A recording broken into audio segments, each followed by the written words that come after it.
तुम्ही पाहत आहात MCN न्यूज मराठी।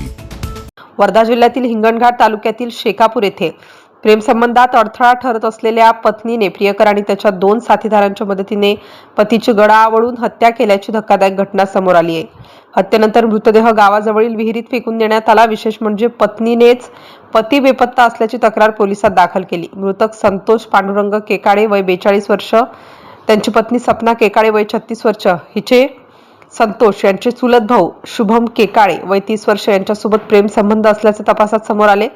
16 ऑगस्टच्या मध्यरात्री घरातच संतोष यांची गळा आवळून हत्या करण्यात आल्याचा पोलिसांचा प्राथमिक तपास आहे। हत्येनंतर मृतदेह बोबडे यांच्या विहिरीत टाकण्यात आला। त्यानंतर सपना हिने संतोष बेपत्ता असल्याची तक्रार वडनेर पोलिसात दाखल केली। मात्र पोलिसांना संशय आल्याने तपासाची दिशा बदलली। चौकशीत प्रेमसंबंध आणि हत्येचा कट उघडकीस आला। या प्रकरणी शुभम रमेशराव केकाळे, सचिन प्रभाकर बसुणे, प्रशांत रमेश कप्पे आणि सपना संतोष केकाळे या चौघांना पोलिसांनी ताब्यात घेतलाय।